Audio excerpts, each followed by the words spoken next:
आज की स्टोरी में हम जानेंगे एक ऐसे एक्टर की कहानी जिसने न सिर्फ 1000 फिल्मों में काम किया बल्कि साइकिलिंग में 8 वर्ल्ड रिकॉर्ड तोड़कर देश का नाम रोशन किया है। इस एक्टर ने मधुबाला से लेकर मीना कुमारी और माला सिन्हा तक को पहचान दिलाई। बॉलीवुड में ऐसे कई नगीने रहे हैं जिन्होंने दुनिया भर में हिंदी सिनेमा का नाम रोशन किया और देश में भी बदलाव लाने की कोशिश की। किसी ने Guinness book of world records में नाम दर्ज करवाया तो किसी ने हिंदी सिनेमा की नींव रखी। लेकिन इसी सिनेमा में यानी बॉलीवुड में ऐसा भी कलाकार रहा जो न सिर्फ एक एक्टर था बल्कि उसने देश में साइकिलिंग जैसे खेल को भी बढ़ावा दिया। यही नहीं, इस एक्टर ने साइकिलिंग के फील्ड में 8 रिकॉर्ड बनाए और ओलंपिक में भी देश का नाम रोशन किया। ये थे जानकीदास मेहरा। एक्टर जानकीदास मेहरा ने फिल्मों में मधुबाला, माला सिन्हा और मीना कुमारी जैसी हीरोइनों को भी पहचान दिलवाई। हम आपको हिंदी सिनेमा के इसी नायाब हीरे यानी जानकीदास मेहरा के बारे में बताने जा रहे हैं। जानकीदास एक एक्टर और साइकिलिस्ट ही नहीं बल्कि प्रोडक्शन डिजाइनर भी थे। उन्होंने कई नेशनल और इंटरनेशनल अवार्ड जीते और खूब नाम कमाया। प्रारंभिक जीवन और साइकिलिंग करियर की शुरुआत। जानकीदास मेहरा का जन्म 1910 में लाहौर, ब्रिटिश भारत वर्तमान पाकिस्तान में हुआ था। कम उम्र से ही उन्हें साइकिलिंग में रुचि थी और उन्होंने इस खेल में उल्लेखनीय उपलब्धियां हासिल की।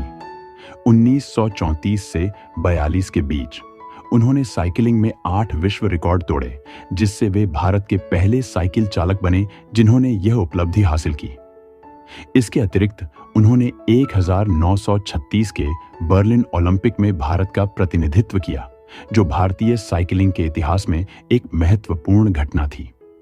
1940 के दशक में उन्होंने सोहराब भूट के साथ मिलकर भारतीय साइकिलिंग महासंघ साइकिलिंग फेडरेशन ऑफ इंडिया की स्थापना की, जिससे देश में साइकिलिंग को एक संगठित खेल के रूप में बढ़ावा मिला। फिल्मी करियर की शुरुआत के बारे में बात करें तो साइकिलिंग में सफलता के बाद जानकीदास ने फिल्म उद्योग की ओर रुख किया। उनकी पहली प्रमुख फिल्म खजांची 1941 में थी, जो लाहौर में निर्मित हुई थी। इस फिल्म में उनके अभिनय को सराहा गया, लेकिन इसके बाद वे कुछ समय के लिए फिल्मों से दूर रहे। 1946 में उन्होंने डॉ. कोटनिस की अमर कहानी में डॉ. मुखर्जी की भूमिका निभाई, जिससे उनकी फिल्मी यात्रा ने पुनः गति पकड़ी। जानकीदास केवल अभिनेता ही नहीं थे बल्कि एक कुशल प्रोडक्शन डिजाइनर भी थे। उन्होंने कई प्रमुख अभिनेत्रियों को फिल्म उद्योग में प्रवेश दिलाने में महत्वपूर्ण भूमिका निभाई। मधुबाला को सोहराब मोदी की फिल्म दौलत 1947 में भूमिका दिलाने का श्रेय उन्हें जाता है। इसके अलावा उन्होंने मीना कुमारी को नाना भाई भट्ट की हमारा घर में और खुशबू को सुनील दत्त की दर्द का रिश्ता में परिचय कराया। उन्होंने अभिनेत्री माला सिन्हा को किशोर साहू की हैमलेट में भी प्रस्तुत किया। 1985 में जानकीदास ने फिल्म यादों की कसम की पटकथा लिखी, जिससे उनके लेखन कौशल का प्रदर्शन हुआ।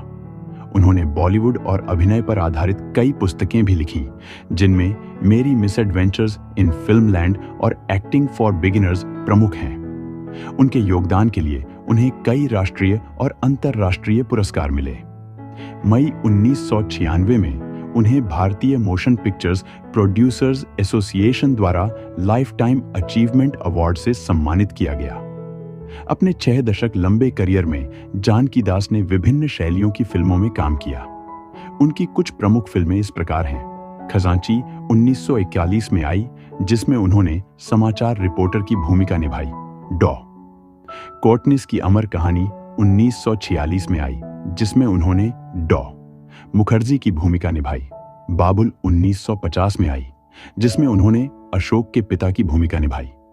काला पानी 1950 में दौलत चंद की भूमिका सीता और गीता। 1972 में एक सचिव की भूमिका।